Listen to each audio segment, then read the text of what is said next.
Lanjut nak. Konsentrasi ya. Ini hijau apa kuning? Kuning. Terima kasih. Lanjut. Kuning. Merah apa kuning? Merah. Merah. Gitu. Kuning. Merah. Hijau. Merah. Sudah mulai konsentrasi. Terima kasih, tepuk tangan untuk kita semua.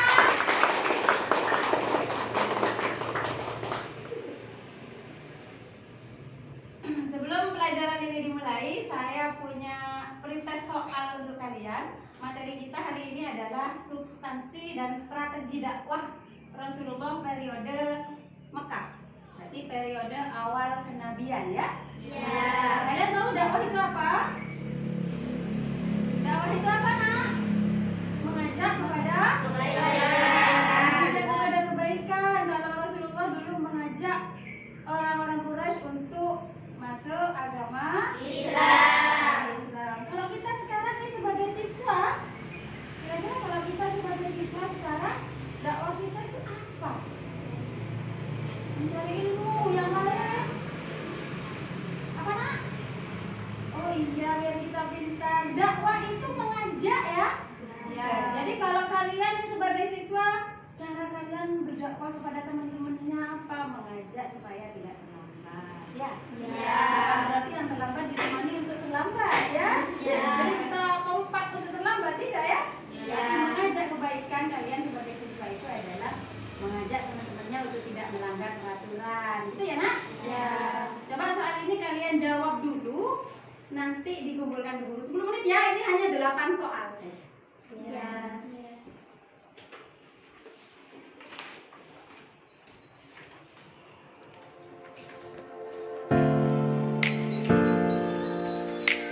nama ya nak?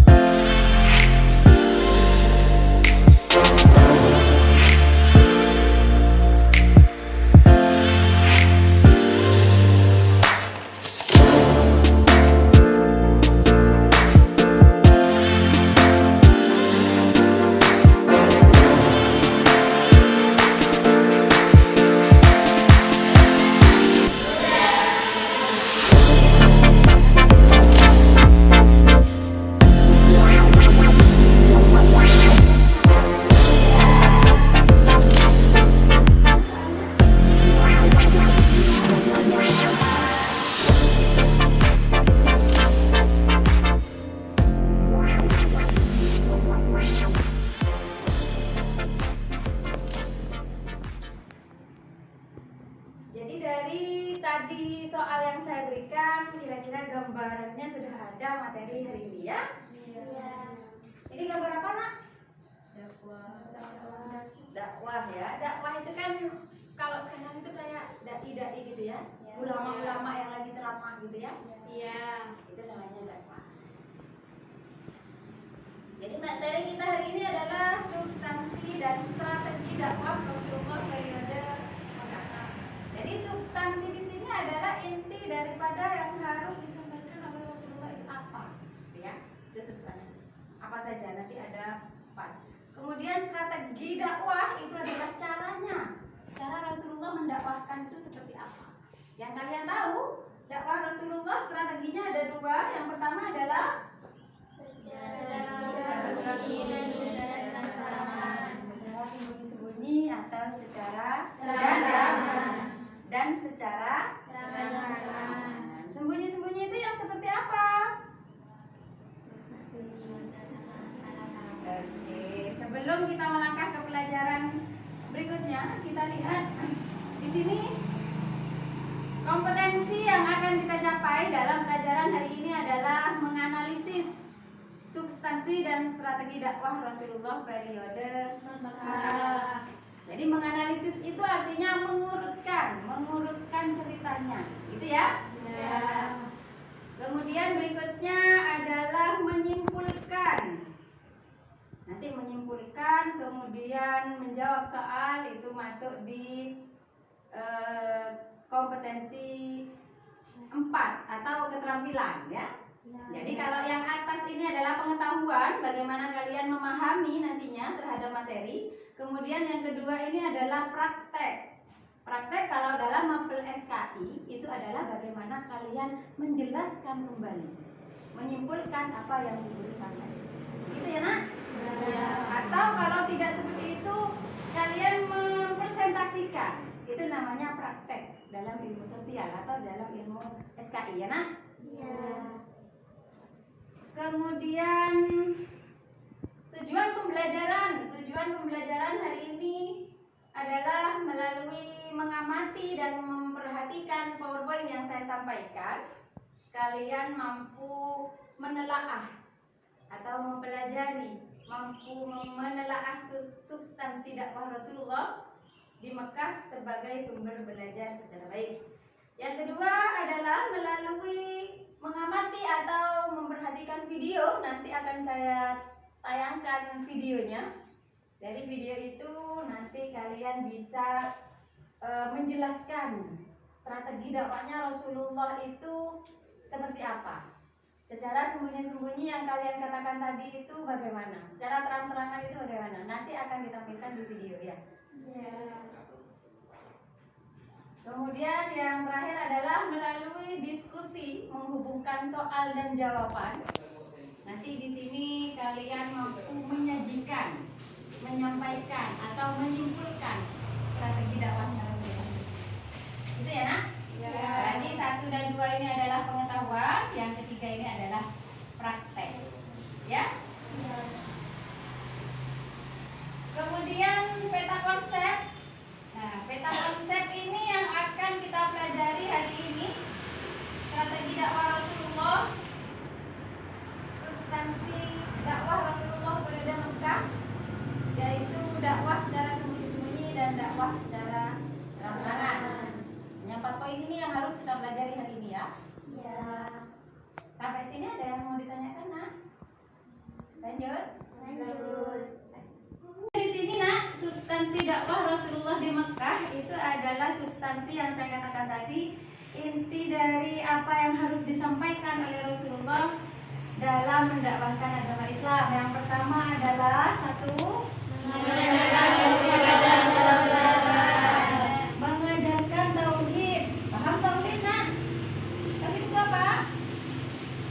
Mengetahui keesaan Allah. Jadi Nabi Muhammad di sini mengajarkan bahwa Allah itu satu. Yang disembah itu adalah Allah. Gitu ya. Yang pada awalnya masyarakat Mekah itu menyembah berhala. Di sini Rasulullah mendakwahkan untuk menyembah Allah Subhanahu wa taala. Yang kedua adalah memperbaiki akhlak masyarakat Mekah. Yang kita tahu akhlak masyarakat Mekah materi sebelumnya adalah suka berjudi, ya, suka berzina, mabuk-mabukan, gitu ya. Jadi masuk dalam dakwah Rasulullah itu adalah memperbaiki akhlak. Yang kedua. Yang ketiga adalah menegakkan keadilan dan persamaan derajat. Jadi zaman jahiliyah itu ada ketidakadilan gitu ya. Ada yang menguasai, ada yang ditindas gitu ya. Jadi di sini Rasulullah mengajarkan untuk menegakkan persamaan derajat. Sekiranya semua nanti sama di hadapan Allah, gitu ya. Ya. Sampai sini nah ada yang ditanyakan? Lanjut ya. Yang keempat adalah mengajarkan adanya hari kiamat. Jadi hari kiamat di sini adalah mengajarkan kepada orang-orang Quraisy bahwasanya sikap atau akhlak yang tidak baik itu nanti akan ada balasannya. Begitu ya? Itu ya. Kita lanjut ke strateginya. Strategi dakwah Rasulullah yang tadi ada dua. Yang pertama adalah secara sembunyi-sembunyi atau disebut dengan sirriyah ya. Pernah dengar itu nak? Pernah ya? Secara sembunyi-sembunyi itu berarti mendakwahkan Islam kepada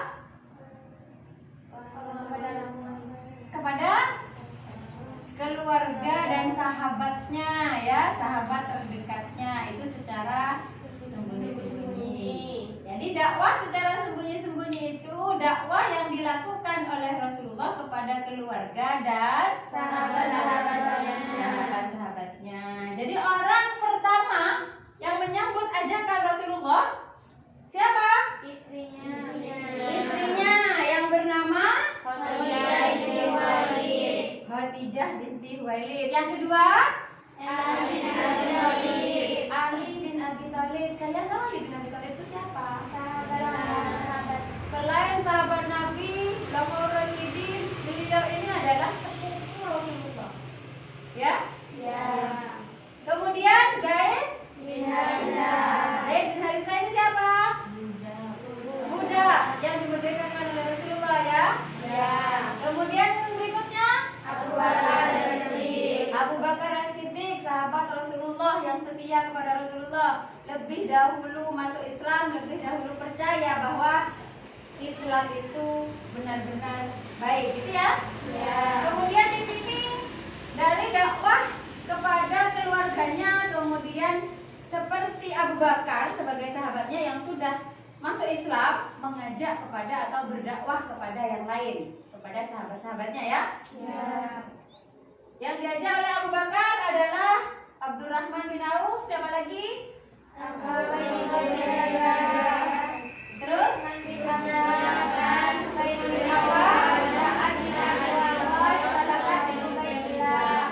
saya kira kalian tidak asing dengan nama-nama ini ya. Jadi di SKI itu nama-nama ini sudah ada di sejarah-sejarah Islam ya.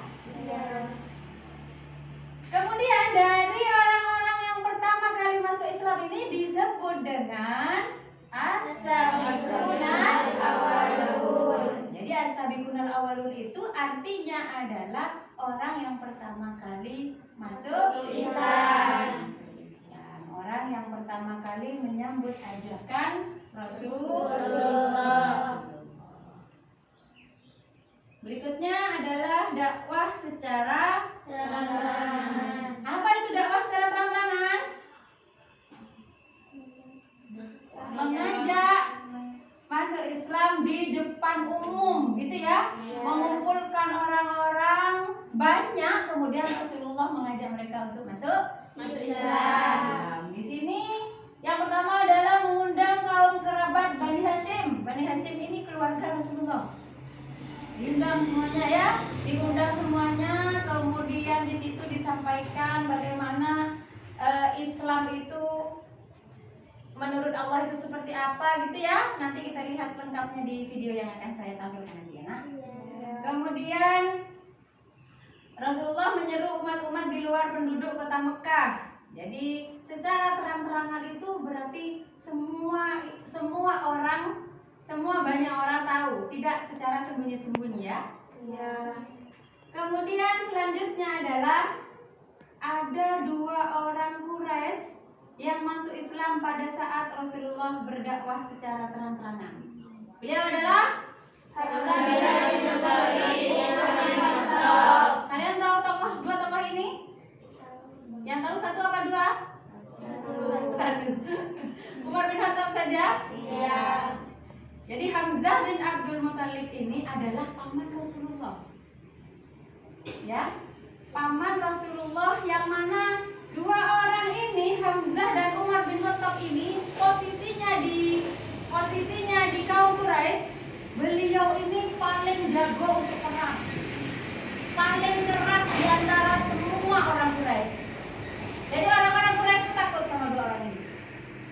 Yang mana pada akhirnya dua orang ini masuk Islam. Nanti akan dipelajari bagaimana Umar bin Khattab masuk Islam. Ada yang tahu Umar bin Khattab masuk Islam seperti apa? Di MTS belum pernah disetelkan filmnya sudah? Oh, belum. Nanti ketika materi Khulafaur Rasyidin ya, biar kalian nanti penasaran. Bagaimana Umar bin Khattab yang kita kenal, Umar bin Khattab itu keras orangnya. Bahkan setan pun takut ke Umar bin Khattab. Iya kan? Iya.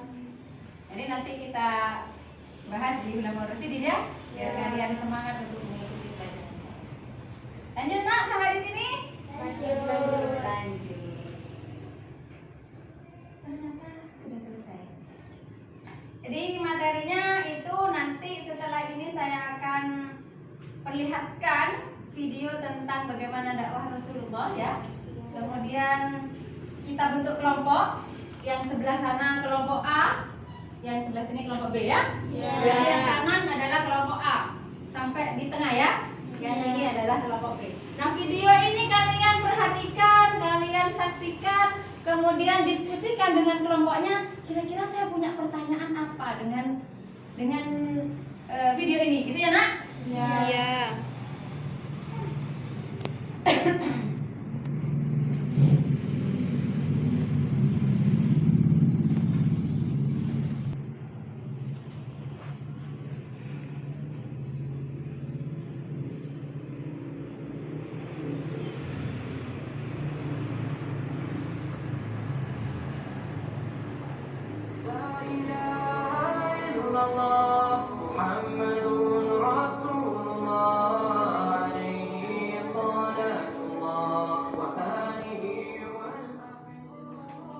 Assalamualaikum warahmatullahi wabarakatuh.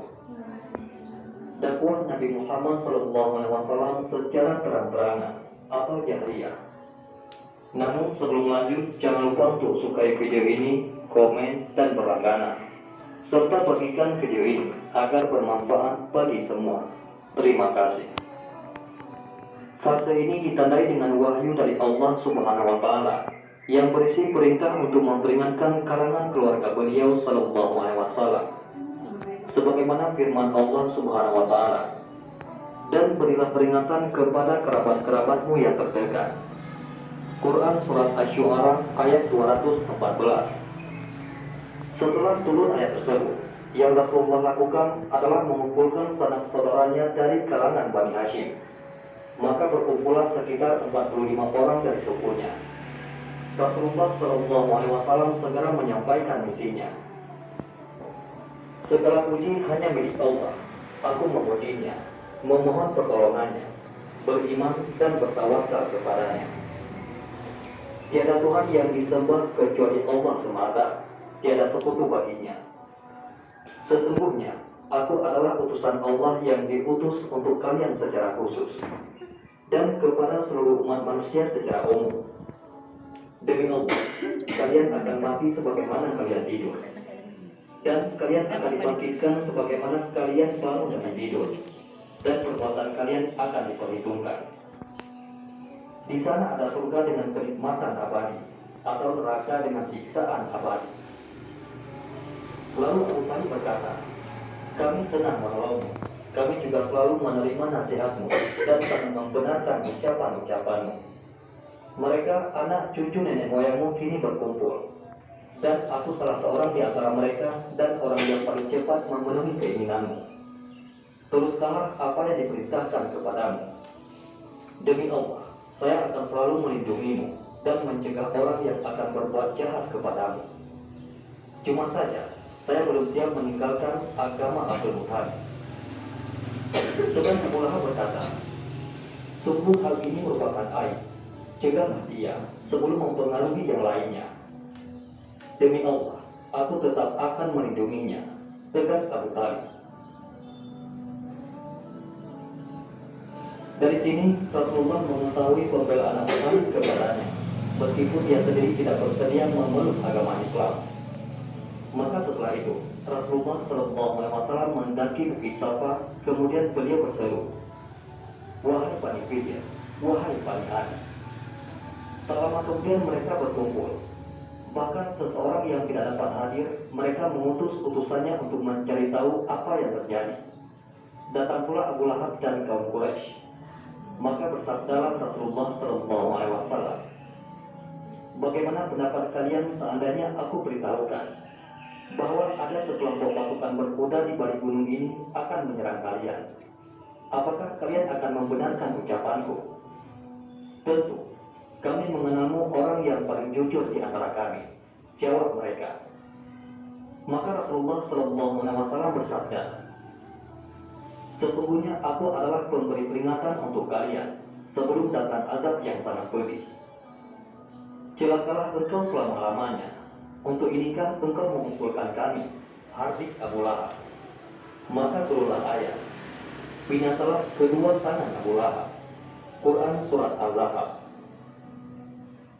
Di saat seruan Rasulullah terhadap kerabat beliau menjadi bahan pembicaraan, turunlah wahyu Allah Subhanahu wa Ta'ala untuk mempertegas misi dakwah Rasulullah kepada seluruh masyarakat. Maka sampaikanlah olehmu secara terang-terangan segala apa yang diperintahkan kepadamu, dan berpalinglah dari orang-orang yang musyrik. Quran Surat Al-Hijr ayat 94. Maka Rasulullah SAW semakin mempertegas misi dakwah beliau kepada seluruh masyarakat Mekah waktu itu.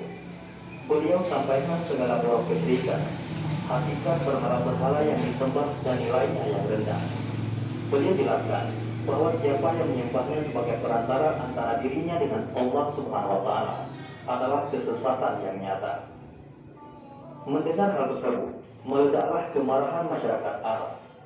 Seruan tauhid yang dibawa oleh Rasulullah SAW dan pernyataan sesat atas apa yang selama ini mereka perbuat terhadap berhala-berhala mereka jelas membuat mereka terpengaruh penuh penolakan. Tak ubahnya bagai kilat yang menyambar, kemudian melahirkan guntung dan getaran hebat di tengah-tengah mereka. Sikap mereka tersebut menunjukkan bahwa mereka memahami apa yang ada di balik misi keimanan yang dibawa oleh Rasulullah SAW, yaitu menggugurkan semua bentuk penuhanan dan penyembahan yang selama ini telah mereka percaya. Keimanan kepada Rasul dan hari akhir berarti ketundukan mereka secara mutlak terhadap ketetapan dan ajaran yang dibawa oleh Rasulullah. Tidak ada pilihan lain di hadapan mereka. Itu berarti pupusnya kekuasaan dan kesombongan yang selama ini mereka nikmati. Hilang juga kesempatan untuk melakukan berbagai bentuk kerendahan moral dan kezaliman yang selama ini dengan bebas mereka lakukan. Sedemikian besar kemarahan masyarakat Quraisy terhadap misi dakwah Rasulullah SAW. Namun mereka tetap kebingungan mengatasinya. Sebab yang mereka hadapi adalah Rasulullah SAW yang terkenal dengan akhlak mulia, yang belum pernah mereka dapati orang semacam beliau dalam sejarah nenek moyang mereka. Akhirnya mereka menempuh cara membujuk pamannya, yakni Abu Talib, untuk mencegah dakwah Rasulullah SAW, mengingat kedudukannya dalam diri beliau SAW. Namun Abu Talib menolak permintaan mereka, sehingga Rasulullah SAW tetap dapat meneruskan dakwahnya. Gagal membujuk Abu Talib untuk mencegah dakwah Rasulullah, orang-orang Quraisy semakin kebingungan.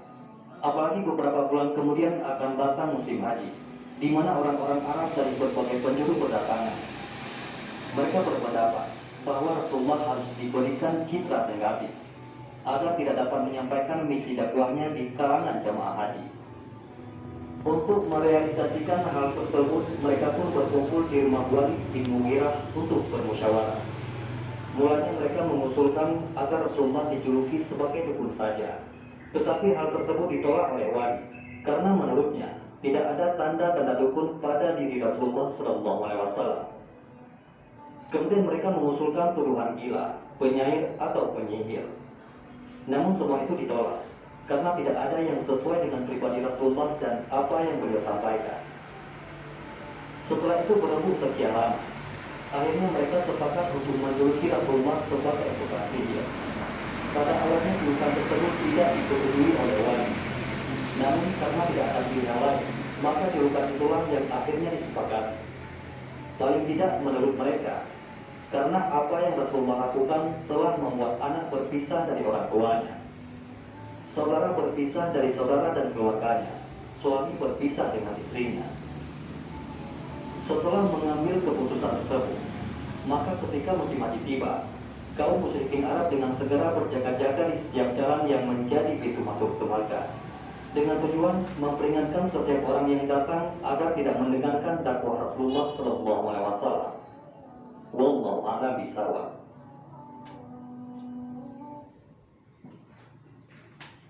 Demikian tadi video tentang bagaimana dakwah Rasulullah di Mekah. Silakan diskusikan dari video yang tadi, kira-kira pertanyaan yang akan kalian ajukan apa? Untuk kelompok A dulu, pertanyaannya apa? Yang mau bertanya silahkan perkenalkan namanya siapa.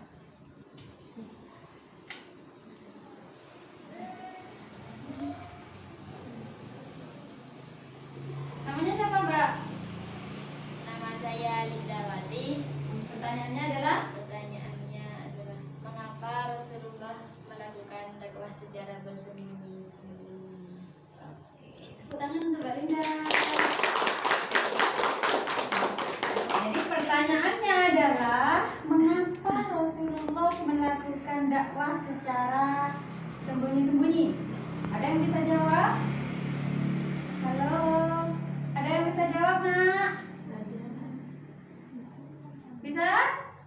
Kenapa Rasulullah melakukan dakwah secara sembunyi-sembunyi? Karena begini, ketika awal Rasulullah diutus menjadi Rasul, misi dakwah Rasulullah itu keadaan di Mekah itu belum stabil, di mana di Mekah itu masih dikuasai oleh orang-orang Quraisy. Bagaimana kekerasan orang Quraisy yang sikapnya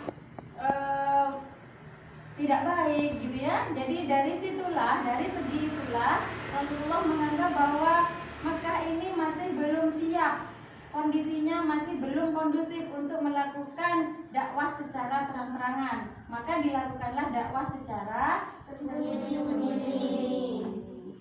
Kalau yang kita lihat di video tadi bahwasanya dakwah secara sembunyi-sembunyi, dakwah secara terang-terangan itu pun didasari oleh wahyu ya, dari isi Al-Quran, bahwasanya Rasulullah pada saat ini wahyu yang keluar ini didakwahkan secara sembunyi-sembunyi. Kemudian berikutnya muncullah surat apa tadi?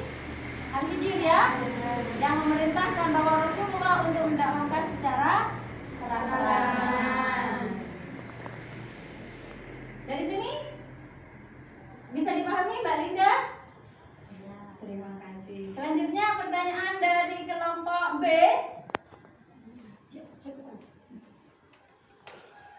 Silakan sebutkan namanya, kemudian pertanyaannya apa? Nama saya Hikmatul Karimah. Pertanyaannya adalah, Kan Abu Thalib paman Rasulullah yang sangat disayangi. oke, terus Kenapa beliau tidak mengikuti ajaran Islam? oke, tepuk tangan. Pertanyaannya saya ulangi. Abu Thalib itu paman Rasulullah. Beliau itu sangat menyayangi Rasulullah gitu ya, Mbak? Kemudian kenapa Abu Thalib ini kok tidak ikut Islam, tidak masuk agama Islam, tidak ikut ajaran Rasulullah gitu ya? Kenapa kira-kira?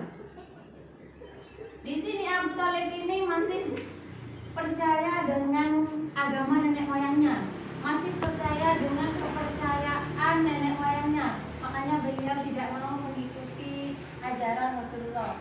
Tapi bedanya Abu Thalib dengan paman-paman Rasulullah yang lain, Abu Thalib ini melindungi Rasulullah, beliau ini melindungi dakwah Rasulullah, melindungi melindungi keadaan Rasulullah saat itu, tapi beliau tidak mau ikut ajaran Nabi. Ada lagi yang kita lihat di video tadi, dia paman Rasulullah, tapi mau membunuh Rasulullah. Siapa kira-kira? Abu Lahab, Abu Jahal, ya banyak ya?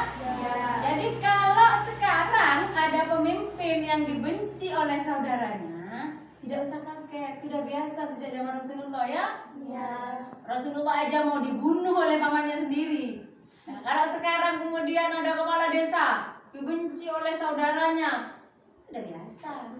Zaman Rasulullah malah mau dibunuh, lebih kejam lagi ya? Dari sini ada lagi nak yang mau ditanyakan? Sudah? Kalau sudah kita lanjut ya? Kita lihat konsentrasi atau tidak? Masih konsentrasi atau tidak? Perhatikan. Merah, biru, kuning, merah, kuning, merah, hijau, merah, hijau. Terima kasih, tepuk tangan untuk kita semua. Ternyata kalian masih konsentrasi untuk mengikuti pelajaran hari ini ya? Jadi di sini selanjutnya adalah Bu Guru punya kartu soal dan kartu jawaban. Nanti kartu soal saya kasihkan ke kelompok A. Ini ada 5 soal ya. Jadi nanti didiskusikan dengan kelompoknya, kira-kira ini jawabannya apa gitu. Nah jawabannya, kartu jawabannya saya kasihkan kelompok B. Nanti gantian dicari, mulai dari soal pertama dan kedua, 2 orang misalkan, dicari ke kelompok yang lain ya. Ini untuk kelompok B. Silakan dikasihkan ke temannya. Silakan dilihat. Aturannya adalah soal itu kalian cari pasangannya siapa. Kemudian nanti setelah itu dipresentasikan di depan ya.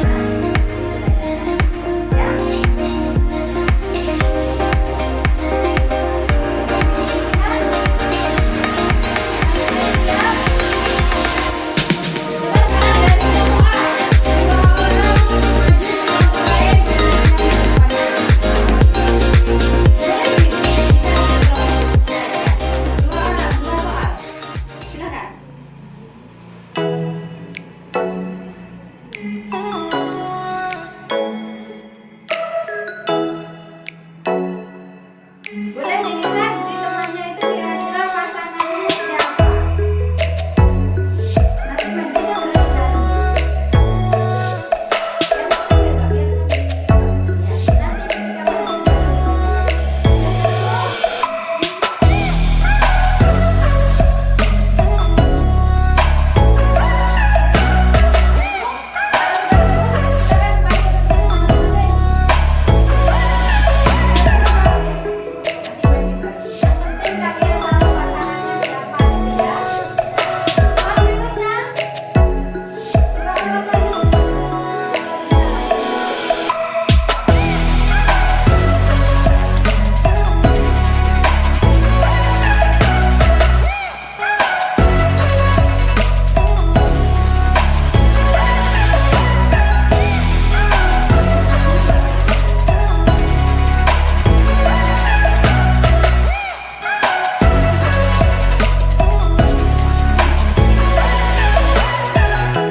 warahmatullahi wabarakatuh. Waalaikumsalam warahmatullahi wabarakatuh.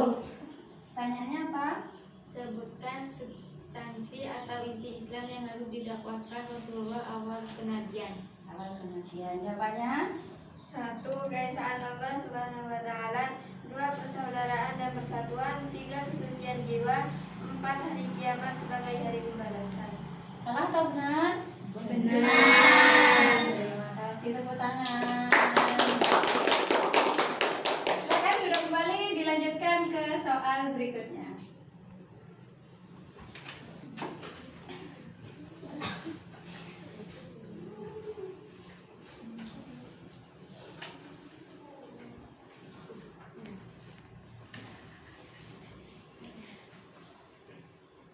Assalamualaikum warahmatullahi wabarakatuh. Waalaikumsalam warahmatullahi wabarakatuh. Jelaskan apa yang dimaksud as-sabiqun awalun. Sebutkan 4 orang yang pertama masuk Islam.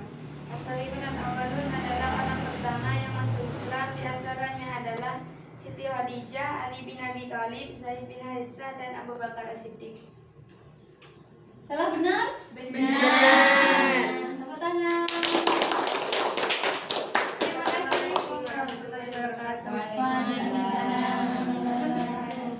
Terima kasih. Lanjut ke soal berikutnya.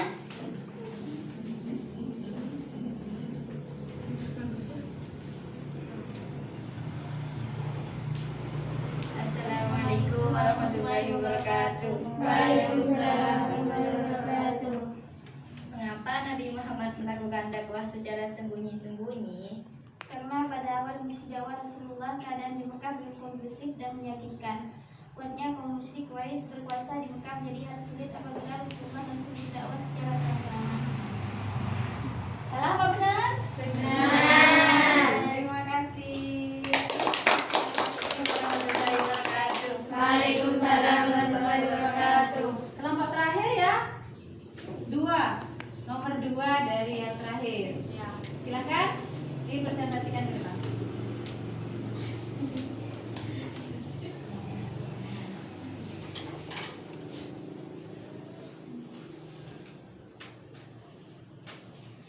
Assalamualaikum warahmatullahi wabarakatuh. Waalaikumsalam warahmatullahi wabarakatuh. Sikap yang tepat dalam melaksanakan dakwah adalah Sabar, tabah, dan semangat menghadapi semua hambatan. Sabar, tabah, dan semangat. Sikap ya. Ya. Menurut kalian cocok atau tidak? Cocok.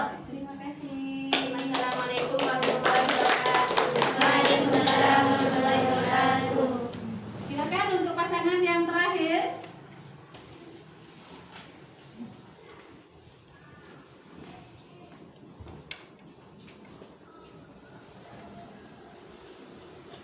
Assalamualaikum warahmatullahi wabarakatuh. Waalaikumsalam warahmatullahi wabarakatuh.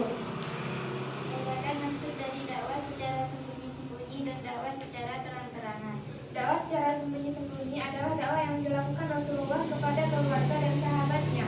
Dakwah secara terang-terangan adalah dakwah yang dilakukan oleh Rasulullah di depan banyak orang secara terbuka.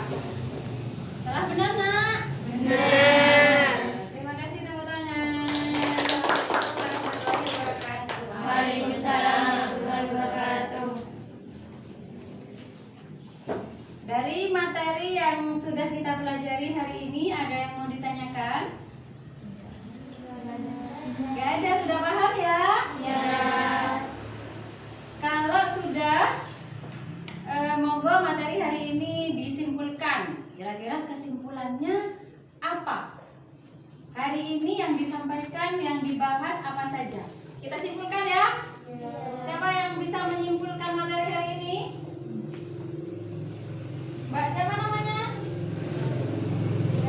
Silakan disimpulkan materi hari ini apa? Kesimpulan materi hari ini adalah substansi atau inti Islam yang harus didakwah oleh Rasulullah. 1. Mengajarkan kaum mukmin kepada Allah atau keesaan Allah. 2. Memperbaiki akhlak masyarakat Mekah. 3. Menegakkan keadilan dan persamaan derajat. 4. Mengajarkan adanya hari kiamat. Strategi dakwah Rasulullah di Makkah dilakukan secara sembunyi-sembunyi dan secara terang-terangan. secara sembunyi dilakukan oleh Rasulullah hanya kepada keluarga, sahabat, dan orang-orang yang siap menerima agama Islam. Secara terang-terangan adalah Rasulullah berdakwah secara umum dan di hadapan banyak orang. Terima kasih teman-teman. Jadi kesimpulannya dari materi hari ini adalah substansi yang didakwahkan Rasulullah itu ada 4. Yang pertama tadi apa? Mengajarkan tauhid, keesaan Allah. Kemudian yang kedua, memperbaiki akhlak. Kemudian yang ketiga, menegakkan keadilan dan persamaan derajat. Yang terakhir, mengajarkan adanya hari kiamat atau hari pembalasan, ya. Kemudian selain itu strateginya ada 2, yaitu sembunyi dan terang-terangan. Sembunyi berarti yang diajak adalah keluarga dan sahabat. Secara terang-terangan itu maksudnya adalah mendakwahkan Islam di depan umum secara terbuka. Sampai di sini ada yang ditanyakan, Nak? Nanti kalian saya kasih lembar kerja. Lembar kerja di sini adalah kalian harus mengerjakan soal yang nanti akan masuk di penilaian, ya. Soal ini nanti boleh kalian bawa ke pondok, minggu depan dikumpulkan, ya. Ini namanya lembar kerja peserta didik atau yang kita kenal dengan LKPD, ya. Nanti ditulis nama, kelas, kemudian nomor absennya berapa, baru dijawab, ya, Nak? Untuk materi pertemuan berikutnya adalah tetap kita memakai materi ini, substansi dan strategi dakwah. Cuma pembahasannya adalah ada 2. Yang pertama itu bagaimana tanggapan orang-orang Quraisy dengan dakwah Rasulullah. Yang kedua adalah keberhasilan apa yang ditampakkan dalam dakwah di Mekah. Itu ya? Demikian pertemuan kita hari ini. Sebelum kita tutup, kita baca sholawat tibil qulub dulu 3 kali. Kemudian nanti kita akhiri. Allahumma sholli ala sayyidina Muhammadin tibbil qulubi wa dawaiha wa afiyatil abdani wa shifa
Wabillahi taufik wal hidayah. Wassalamualaikum warahmatullahi wabarakatuh.